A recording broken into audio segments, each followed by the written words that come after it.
Thank you, everybody, for coming to the Aaron Torres Podcast YouTube page. I do have one quick favor before we get to the video that you came here for, and that is very simply this. You see that little red subscribe button below this video? Go ahead, smash that subscribe button. It really does help me. It really does help this channel grow and my audience grow. So go ahead and hit that red subscribe button. And now, here is the video that you came here for. That said, though, let's get to the topic of the day. And the topic of the day is we have ourselves an NBA draft order. The NBA draft lottery was on Tuesday night, right before Game 1 of the Heat and Celtics. And let's not beat around the bush. Let's get into it because I think this will be a fun segment as we now know the NBA draft order. First of all, the players at the top of this draft, I think anybody listening would know, but it appears as though it is a very definitive top three of Jabari Smith from Auburn, Chet Holmgren from Gonzaga, Paulo Banquero from Duke. I do think there's some other guys that are pretty good. Jaden Ivy from Purdue. I don't think he'll go number one, but I think he could be a top three guy. Keegan Murray from Iowa, Johnny Davis from Wisconsin, Ben Mathurin from Arizona, Shaedon Sharpe, the mystery man. My buddy Sam, who runs the Torres on UK account, says he's not even sure Shaedon Sharpe exists. But those are the top players. And let me give you the draft order that we now know is official, as the Orlando Magic have the number one overall pick. The Oklahoma City are drafting at number 2, the Houston Rockets at number 3, Sacramento at number 4, Detroit at number 5, Indiana at number 6, the Portland Trail Blazers at number 7, the New Orleans Pelicans via the Los Angeles Lakers. That's a pick they got for Anthony Davis at number 8. Number 9 is the Spurs, 10 is the Wizards, 11 is the Knicks, 12 is the Thunder, a pick they got from the Clippers for Paul George, 13 is the Hornets, 14 is the Cleveland Cavaliers. So I'm not going to go through every pick and every team, but I do have several takeaways besides the fact that I feel like, by the way, super random, but I've been following the NBA for 25, 28, 30 years at this point. It feels like every time I watch the draft lottery, either the Cleveland Cavaliers or the Orlando Magic win the draft lottery. Now, it turns out that the Magic haven't won the lottery since 2004 when they drafted Dwight Howard, but it feels like it's been a while. It feels like they're always picking at the top, and I think that, to me, is the first takeaway. So let's get into some of the takeaways from Tuesday night and the draft in general. The first takeaway, in my opinion, is that the Orlando Magic, not only can they not mess this pick up, you have to go get a guy that can help you right away. I understand that the NBA draft, more and more, is about picking players based on upside. And because of that, I think, there's a possibility that they could go in a lot of different directions here. If the Magic, if it's any history, they'll probably screw it up. But we'll get into who I think they should pick in a minute. But I was thinking about this even before the draft lottery. Has there been an organization in the NBA over the last, 10, 12 years that is just less significant than the Orlando Magic? Like tell me your favorite Orlando Magic memory since Dwight Howard left the Orlando Magic. Oh, it doesn't exist because there isn't one. And in my head, I went back and I was like, is it really as bad as I think it is, or am I making it up? Oh, no, it is that bad. The Orlando Magic have not won a playoff series since 2010 when Dwight Howard was here, the year after they made the NBA Finals. They have 3 total playoff wins. Wins, not series wins, not they lost 4-3 in a series. They have 3 playoff wins since 2010. So you know the Phoenix Suns that everybody's been crushing? They lost 4-3 to the Dallas Mavericks. Those 3 wins that they had against the Mavericks is the same as the Orlando Magic have had in the NBA draft since 2010. And here's where it gets tricky. Since 2013, they have had 10 top 10 picks in the draft and have or 7 top 10 picks in the draft, and almost universally screwed them all up. They drafted Mo Bamba. They drafted Jonathan Isaac, who's whatever. They drafted Mario Hezonja, who I don't even believe is in the NBA anymore. This is how bad their drafting has been, okay? The 2 guys that they've drafted that ended up half decent, Victor Oladipo and Aaron Gordon, it took so long for Orlando to figure things out that they had to trade them because there was no reason to keep a young, talented player on a losing team. They traded them for more draft picks, which they have since screwed up. So to me, this is the number one story. Don't wait on the developmental players. You have to get players that can help you right now. I don't know how you can sell your fan base on another big guy that's 4 years in the process of developing, like you sold him on Mo Bamba, like you sold him on Jonathan Isaac. You got some players that are nice pieces. Cole Anthony, Jalen Suggs, Franz Wagner played well for them. Go get the guy that you think can step in right away and contribute right away. I don't care who it is. I don't care what position. I'm going to tell you who I think in a minute. But, man, you have to go get somebody who can help you right now. You can't keep drafting in the top 10. Second takeaway, as I told you, the Oklahoma City have the number 2 overall pick. And what I think is interesting about the Oklahoma City Thunder is this. How long is their fan base going to be patient with this seemingly never-ending rebuild that they are in the middle of? And I know never-ending is relative, but if you remember, it was 3 years ago that Paul George demanded a trade out of the Oklahoma City Thunder. Happened on my wedding night, at my wedding. Everybody, I think I've told this story, but everybody's on their phone when Paul George and Kawhi Leonard, Paul George gets traded, Kawhi Leonard signs. But I bring it up because 2019 is when the Russell Westbrook, Paul George era came to an end. And it's been mostly forgettable since then, although I will say Chris Paul did go there for the first year of that rebuild. They made the playoffs. But the bottom line is this is really 3 years in a row where you're selling your organization on it's the future, it's the future, it's the future. Be patient. We got all these draft picks.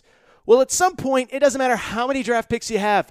You got to make use of them, and you got to actually start to put a winning team on the floor. And so I have no great insight into who Oklahoma City's going to pick. I have a guess. I'll give it to you in a minute. But to me, this is fascinating, right?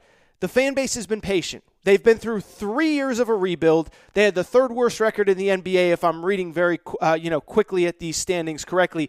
You got to start putting a competitive team on the floor. It'll also be interesting. Sam Presti, their longtime GM, LeBron has hinted that he wants him in L.A. Doesn't appear as though Rob Pelinka's going anywhere. But you wonder, does he stick around through this whole rebuild? Does he try to find another job elsewhere? He would obviously be in demand. But I'm just curious how much longer you can keep selling your fan base. You're going into year 4 of a rebuild. At some point, you got to put a winning team on the floor. Let's get into some of the individual players because I'll tell you this.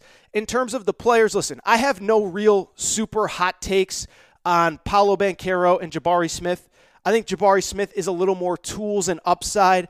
I said during the college basketball season, I don't know that there's been a player in college basketball quite like him in some time. Of course, not Auburn fans got mad. What are you saying? There's been better players. No, 6'10", can put the ball on the floor, shot 40% from 3 for most of the season. He's incredible, and I think Paulo's incredible too. Paulo's game has evolved so much over the last 3, 4, 5 years, and I believe that he can contribute tomorrow in the NBA, and I also believe that there is a lot more upside. Where it gets interesting to me, however, is with Chet Holmgren. And again, I'm trying not to have a hot take. I'm trying not to go overboard. But he's just a guy that I don't know what to make of him for all the same reasons that you guys and girls feel the same way. On the one hand, listen, what's fascinating about Chet, let me even rephrase, is that I can see both sides to the Chet Holmgren argument. And as a matter of fact, I have seen two sides to the Chet Holmgren argument with my own 2 eyes. It was crazy because Gonzaga played back-to-back games in Vegas during Thanksgiving week. They played UCLA on a Tuesday night. They played Duke on Black Friday. And on Tuesday night when they played UCLA, it was like peak Chet. He was just awesome. Running the floor, hitting threes, blocking shots, changing the game. It was kind of, by the way, the same in the NCAA tournament against Arkansas. Now, he fouled out. There were some tough foul calls. But when he was in the game, he was impacting the game offensively and defensively, and you could see that Arkansas had to readjust everything that they were doing because of him. But I was also in the arena 2 nights later when Chet and Gonzaga played Duke, and Chet really had no answer for Mark Williams, the Duke center, and you start to wonder as he starts to face guys just as big as him, big as in size, height, you start to wonder, is he going to continue to have that success? And that's the question that I do not have the answer to. Nobody does, and that's what makes him the most fascinating prospect in this draft. I could see the scenario where 3, 4, 5 years down the road, he starts to put it together. He puts on literally, and I'm not being facetious when I say this, 40, 50 pounds of muscle, because he's probably about 190 right now. You would want him to probably play at 230, 240. Puts on 30 pounds of muscle, and all of a sudden is just an absolute force. Hitting threes, blocking shots, doesn't lose any of his agility or athleticism. But what I just said is important there too. This is a 2 or 3 year proposition at minimum. And if you're the Orlando Magic, if you're the Sacramento Kings, if you're the Oklahoma City Thunder, can you wait that long on this guy? I do not have the answer, but I could see the one of two things. I could see him being a really, really good NBA player, and I could see him just never being able to put on that weight, getting bullied at the rim, and not having the NBA career that people expect him to. Staying in the same vein, another prospect that fascinates me, and I'm going to be careful how I say this. I don't want this to end up on where Aaron was wrong. Jaden Ivy, to me, is outside of Chet maybe the most interesting prospect in this draft, because to me, I don't want to say, I'll say he has the biggest boom-bust potential, because I don't want to sit here and say he's going to be a bust, because he could end up being the best player in this draft. But I could also see the scenario where you look up, he's just a dude in the NBA. Let me explain why and why I'm cautious in how I'm saying this. So let the record show I'm not going to say he's a bust, because I don't believe that in my heart of hearts. As a matter of fact, it's crazy because I believe he could be the best player in this draft. We all watched him at Purdue. Let me just put it this way. He doesn't look like a Purdue basketball player, right? 6'4", crazy athletic, jumping out the gym, trying to dunk on everybody. He has a lot of Ja Morant traits. I am not the first person to say that. I remember Jimmy Dykes vividly was the guy that really pushed I would consider taking him with the number 1 overall pick. Now, I don't think he'll go number 1 because Orlando doesn't need more guards after they drafted Jalen Suggs last year and Cole Anthony the year before. But he was the type of guy that with the right team, I could have seen him going number 1. And he's the type of guy that with due respect to Paulo and due respect to Jabari Smith and due respect to Chet, I could see him being the best player out of this draft. Again, you just don't get guys his size with his athleticism. I will also say, though, that if you actually watch Purdue, and I think this is why you guys and girls like listening to this show, I actually pay attention, I actually watch games, I actually do my homework. That dude checked out of a lot of games. There was a point probably about 2/3 of the way through the season where it felt like he was in the NBA already. And he would take plays off, and he would stand in the corner, and then he would get the ball with like 8 seconds left on the shot clock, and he'd try to do too much, and he'd drive into 5 guys. And you look at how that NCAA tournament ended, and I'm not trying to put it all on him. It wasn't all his fault. But they lost to St. Peter's in the NCAA tournament. And if you're a top 5 pick, if you're a lottery dude, you got to take that game over, baby. You got to take that game over. And so he was fine, but you can't lose to St. Peter's. And so Jaden Ivy is a guy that, to say the least, I have some concerns about, but I also can't lie. I'm not going to sit here and BS you guys and girls. If I was in one of those draft rooms, I would have a tough time passing on that potential. Really, really, really good. Speaking of passing on potential, I mean, how can I not talk about the guy that's next? It's Shaedon Sharpe. It's Shaedon Sharpe, and I've spent so much time talking about him, I don't want to keep reiterating the same thing. But there is a reason that Shaedon Sharpe, who came to Kentucky in December, never played a minute for Kentucky this year, for reasons we've talked about, because of the way that his camp finessed John Calipari in Kentucky. I don't blame John Calipari. But there's a reason that he was the number 1 player in that class, and there was a reason that they finessed Kentucky. It's because they knew, just get me through these next 6 months, prove that we're going to be eligible for this NBA draft, and somebody is going to take a chance on him being Shaedon Sharpe. And if you follow the draft stuff pretty closely, Shaedon Sharpe had this weird workout, not a weird workout, but he had a pro day in Chicago in the lead up to the NBA draft combine. And all reports are he was awesome. And it's not surprising. He was the number 1 player in the class of 2022. Crazy athleticism. As I told you on last episode, 49-inch vertical leap from Shaedon Sharpe. And so to me, he's just the single most fascinating player in this draft. Let me wrap by saying, not fascinating, but you know what I'm saying. Just the mystery man. Could I see him going 4 to whoever? I could. Could I see him falling a little bit? Probably. But he is going to be fascinating to follow his trajectory. Last thing I would just say really quick is, it feels as though this draft is just shaping up to be the Paulo, Chet, and Jabari Smith draft. And I think it's a little bit more complicated than that. I think it's more complicated than that because I think there's a lot of really good players. And like I said with Chet, it's going to be a 2, 3, 4-year process. With Paulo, is he already more towards the finish line than the beginning, and will that be held against him? And Jabari Smith is really good, but there's teams that don't need him. And so could I see Jaden Ivy moving up? Could I see, by the way, I think there's going to be good players in that 5 to 10 to 12 range with Johnny Davis from Wisconsin, with Ben Mathurin from Arizona with Keegan Murray from Iowa State, or from Iowa, big mistake there.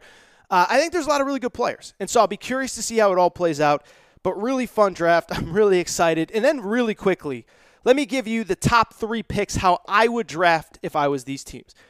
Number 1, the Orlando Magic have the number 1 overall pick. Feels like it's been quite a bit that they've drafted in the top 10. It's because they have, as I said. So what did I say? 7 times since 2013 they've picked in the top 10. Not great. And as I said, I think you have to go get a guy that can contribute right away. I don't think you can bring in a guy like Chet and sell your fan base, wait till 2025 because this guy's going to be a hooper. I don't think you have that luxury if you're the Orlando Magic. You have to bring in a guy that can contribute right away. And so if I was the Orlando Magic, I had the number 1 pick. I'm on the clock. The Orlando Magic, Adam Silver calls me up to the podium. I'd probably kind of make fun of him to his face because I don't really like Adam Silver. Well, I don't like the guy. I don't know him personally. But number 1 pick, drum roll please. The Orlando Magic, headed by Aaron Torres, select Paulo Banquero, Duke. I just said it. I don't need to keep going over it. Paulo can step in today and contribute on an NBA floor. He's not hyper athletic, but he is very skilled. He's very tough. He's a bully in the paint, and I think he's going to continue to get better. I think there's this notion that because he's not this super athlete like Jaden Ivy or like Jabari Smith, that he can't get better. I'll tell you, as somebody who has seen that kid consistently since he was a freshman in high school, he was a big back-to-the-basket guy early in his career, and he progressively got more skilled, expanded his game, was able to step out and shoot threes at Duke, was able to put the ball on the floor at Duke.